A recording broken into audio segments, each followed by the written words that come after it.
Hello, folks. It's Sunday the 23rd, and usually when I make a video on the weekend, it's because I have something to share. Something happened, and I feel like it's worth sharing, and so that's why I'm here today. Cheers, everyone. For those who notice such things, my old radiator heater died, so I got a new room heater. I like a certain dimension of comfort when I'm hanging out. When it's cold, I want it warm. When it's hot, I like it cool. I mean, like most people. So anyway, I had that improvising show last night at Project, and it went really well. It was not well attended, but the room was full. But the room can potentially hold a lot more people. But that's really neither here nor there. It's nice that people actually came, and some friends of mine came to see me play, which I appreciated. And it went really well. If you follow me on Facebook, there's a clip. And if you follow me on Instagram, well, I don't know if you see, but on Instagram, there's a couple of clips that are in the My Story part of Instagram. I had a really good time.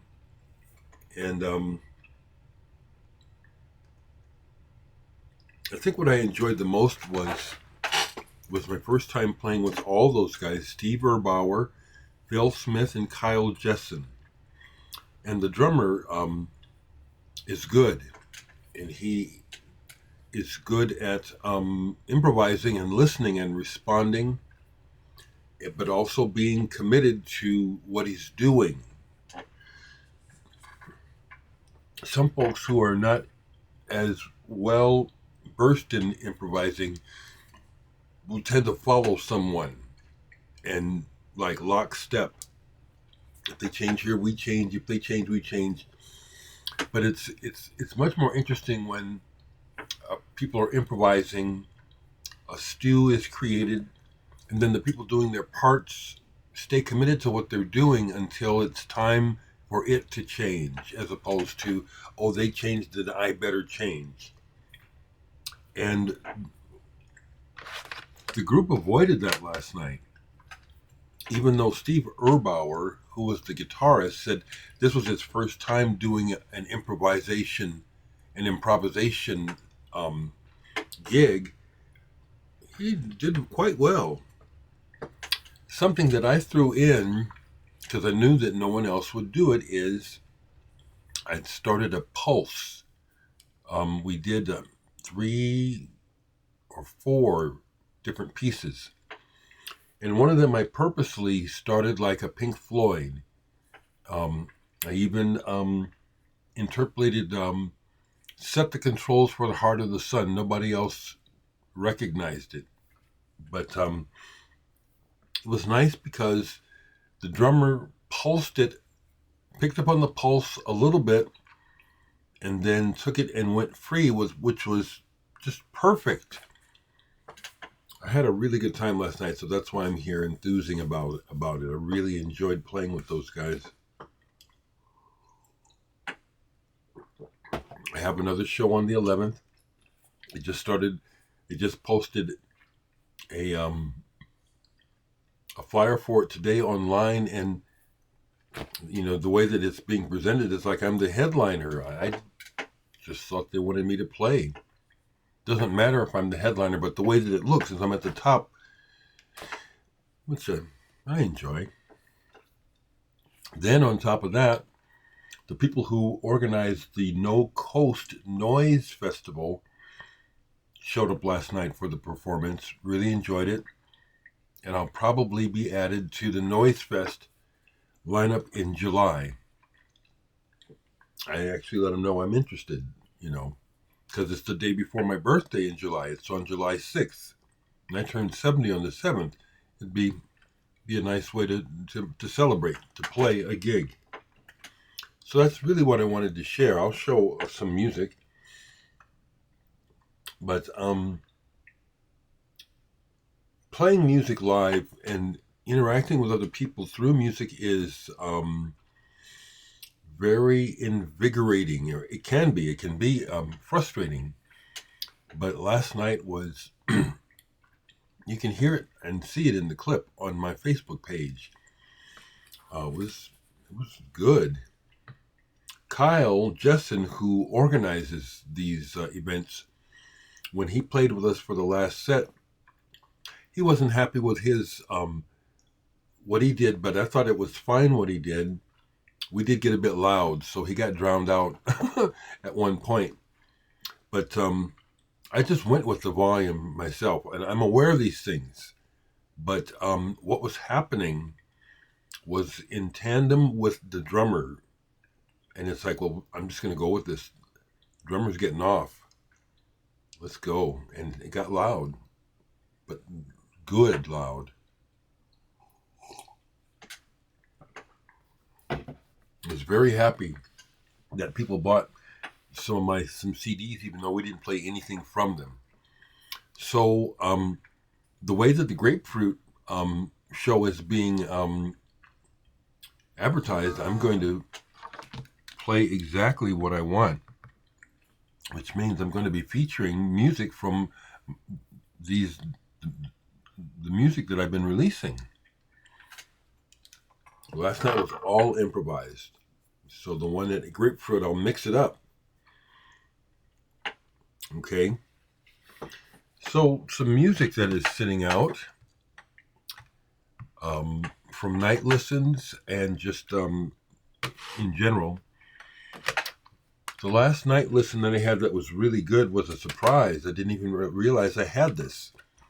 Rhys Chatham with Jonathan Cain and DJ Elated System. Septile, not reptile, Septile. This is a 12-inch. It's not a full album. It's a 12-inch single. Well, it's a single. And this was a pleasant surprise. Chatham is playing horn on this, and it starts off at drawn out and atmospheric, and then it gets into a very interesting kind of groove set up by the DJ, and whatever it is he's scratching or sampling. This is good. Frankly, I don't remember this at all, which is another, had a great evening of, socializing as well with people, talking about music. Kyle Jessen is someone who I bought a bunch of his records. He did a big purge, I think last year or the year before, and sold it all to Grapefruit. A lot of really good avant-garde stuff. I bought a lot of it. So we had a good conversation about that and about our habits changing and stuff. I'm loving the fact I'm just completely surrounded by good music and really don't have to go buy anything right now. This is an old favorite. This is just fantastic. I didn't do a night listen on this, but this was a perfect night listen. Eddie Jobson, Theme of Secrets, the violinist keyboardist who we know through his playing in Curved Air, Roxy Music, other projects. Pardon me, folks. It's my morning routine, getting my body adjusted. The coffee does make that. This is wonderful if you've never heard this. This is Lake Mist is my favorite off of here. This is just some of the best instrumental music, and he is such a good writer. His melodies, as well as the sounds that he decides to use. That's really good. Here's something that I've taken a chance on and have kept it, but it's a little overwrought. Mario Grigorov. Mario Grigorov rhymes with orange. He's a pianist, classically trained. He's got technique. He can even do Art Tatum type of stuff. But a whole album of Glenn Velez on bass. This got tiresome. Okay, it's like, well, he can really play. But ultimately what was going on mostly was showing off. He played, out of the tunes that I listened to, this, 2 of them were the blues, where he's trying to show you how clever he can be with the blues. And so I think somebody would really enjoy this, someone that really digs the piano. I had to take it off. It was just okay. Some old stuff that I haven't played in a while. This one goes back to, I brought it back from Japan. Yoshihiro Hanno meets Mick Karn, Liquid Glass. This is a US CD, but I bought it in Japan because I had never seen it, except for over there. And this works really well. Electronics with Mick Karn's very distinct bass playing. And I dare say he probably has some right, yeah.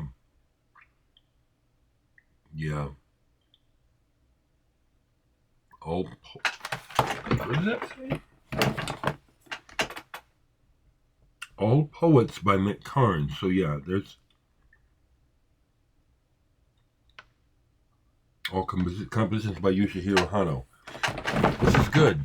It doesn't sound like a Mick Karn record. If you know his records, he's got a very unique style. Very, very strange blend. But this is real good. And Mick Karn plays a lot on here. This is very good. Another one from the Japan trip, and it's almost like, well, that's because they're alphabetically next to each other in the rack out there. This is Beaumont Hannant Texturology. Beaumont Hannant Texturology. More electronics. This is a nice package.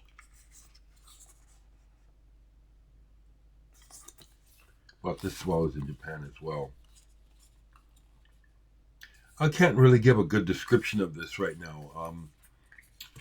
It's the sort of thing that kind of mid-tempo, starts mid-tempo, is not really exciting, but it is it's a good name for it, texturology. It keeps your interest by what he's doing with the sound as well as the composition. This is good. Beaumont Hannant Texturology. And then these, we're sitting out there and I was thinking, why do I still have these? Grandaddy.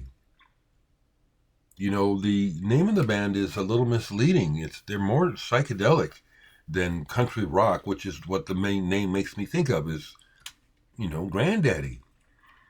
And the Crystal Lake. Nothing overwhelming. It's pretty good. Then I have the whole album, the Crystal Lake. I just played the single, but I pulled them both thinking, why do I still have this? And this is good. Indie. That was another thing. Great conversations with, because, I'm the old guy. And so I'm meeting people and seeing folks I haven't seen for a while. And I went down early to set up, and so I'm sitting around and hanging out. We had some great conversations. And indie rock, that term came up with regards to one of the other musicians. And I just said, that what is indie rock? What does it mean anymore? And it was like, consensus was it really means nothing. We couldn't point to anything. Then I was happy to say, well, I'm so old that I was one of the people who was here when the term was invented, indie rock, alternative. I'm one of the people that invented helped invent the whole genre, which was fun to share because Stacy Bareilles, the toy pianist, I have a lot of respect for her. She's the real deal. She came, and she also wants me to do some workshops for this series that she does called Soundry. What's nice is that she shared with me that she's working on a grant so that she can pay. I said, I'd be happy. I'd be happy to lecture or run a class or something. But back to Grandaddy. This is out, and based on the single from this, I need to give this a listen today. A single that I want to show, which I posted yesterday in the 7-Up group. I haven't been posting too much lately. But I want to show this because this goes back to when I was on tour with Sun Ambulance in Europe. And we did part of the tour sharing it with the Gemma Ray Ritual. Gemma Ray. I believe she's from England, but lives in Berlin. And we had a particularly good show in Berlin. I think it's Club Zapata, something like that. Big party afterwards. I didn't realize at the time that was Gemma Ray's hometown. Big party afterwards. The show went well. There's actually footage of that night on YouTube somewhere of Sun Ambulance in Berlin. And quite frankly, the band never really gelled on that tour. Part of it was because Joe was having a nervous breakdown. But if you watch the clip and listen to the band, we're not that together. It was still an amazing, wonderful experience. And I got this from Gemma Ray on the tour. The Gemma Ray Ritual, she signed it for me. Really liked her and got along with her and the band. White vinyl. This is good. I actually played it yesterday because I had forgotten.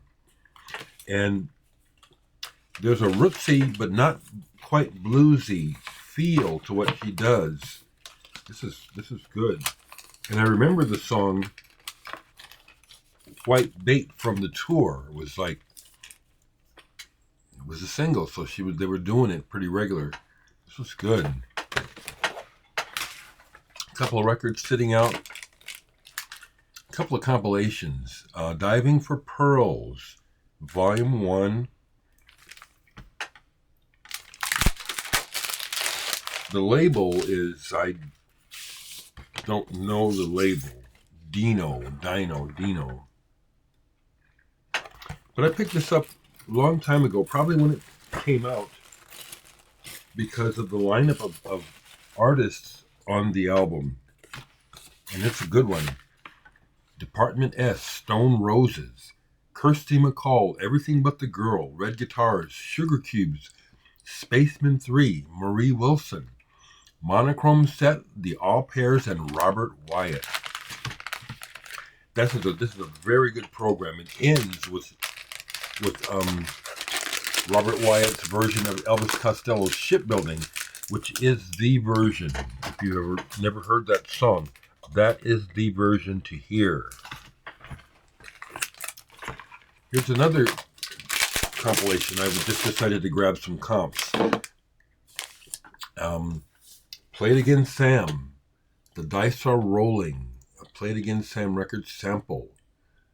And this one stands out to me for the Siglos Vente track, Into the Dark. That is a stomping, rocking track. I don't use the word rock very often with regards to stuff off this label, but that track is a dark, rocking track. The legendary Pink Dots track on here, Love on a Pale Green Post Stamp. Unless by now it's probably also available somewhere else. But at the time, this was live and unreleased and only available here. I'm a big fan of Pink Dots. I love Edward Caspell's work. And the other stuff that's good on here is pretty obvious. Neon Judgment. Love the Neon Judgment. Has this stuff aged or has it dated? Some of it has dated, like the Bullock Brothers on here is downright silly sounding. Of course, at the time, the idea was to provoke people. And so he says a lot of really stupid, sexist, misogynist things on the track Harley David. And this is the one that got me going. It's like it was just, the spine was calling me. I hadn't listened to this in a long time. And again, sometimes the idea is this a keeper or is it time for this to go? No, no, no. This is so good. Ears to the Grindstone. Gelatinous Records. I'm trying to see what year this is. It's interesting how sometimes these records, you have to search, look at where's the damn, date, and you won't see it. But I'll show the album. I'll show the label. Oh shit! I got it. I've done that so much. It's like it's almost like a knee-jerk reaction when you drop the record or almost drop the record. Just swoop, grab that baby quick. This doesn't have any big names on it. This is just really good, and it's back when alternative was a thing before it was absorbed by the mainstream. And so one of the names on here that I know is If Buana. But almost all this is good, and some of it sounds like Cabaret Voltaire, but a good variety. Really good. So there's an act on here called Gelatinous Citizen, and the record is put out by Gelatinous Records, so there's a connection there. This is real good if you ever see this in the used. I recommend it. And then a new album from last year I hadn't played since I got it. It's a split album, one side each, on the GRM label. And props to Laurel Halo for getting her work on the freaking GRM label. Groupe Recherche de Musique, I think. This is wonderful. Octavia. It's a sidelong flow piece. She does all kinds of stuff. I've got about 5 records by Laurel Halo. I really like her. She's one of the few artists that Sakamoto had played at his funeral. Mostly what he had played was classical music, but he had a piece of hers played. It's just beautiful. I don't know if it was this, but this was beautiful. This is beautiful. Just long and flowing. And the other side, Jessica Ecomane, Manifolds. I didn't play this, so I haven't listened to this since it came out. I should probably listen to this today. But the one side, Laurel Halo, that does it for me. And again, a wonderful label, GRM, associated with the beginnings of electronic music and music concrete. That's what I have for you. So I need to go out and finish unloading the car.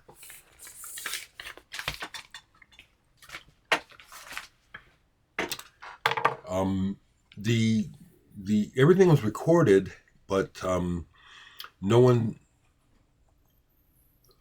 Kyle, because he wasn't happy with his performance, is not going to post it. But I said, well, send it to me, and I may indeed post the audio. I enjoyed it, warts and all. I had a malfunction. It was funny because, it's almost always something happens. But I was sitting, and what had happened was I accidentally, with the bass, bumped the amp and turned the power off. It's because I was sitting, It was funny. We just incorporated it into what we were doing. I hope to get the tape. So that's what I want to share this morning, folks. Music saves. Art saves. I really appreciate the appreciation, and it's kind of cool if I step out and people see that I'm doing something. Next thing you know, I'm getting asked to do stuff. I like that. It's a way of knowing that you're still relevant to someone besides yourself. Okay, that's what I got. Only other thing I'll say is I love my family. My sister Adrian is doing pastels again. She just posted a new pastel of her husband, Floyd Norman. It's amazing work. I see out in Pacoima where my sister Stephanie, they had some weird shit out there. It was in the news. I forget now, but there was some kind of danger, but apparently she wasn't affected. You all stay safe out there wherever you are.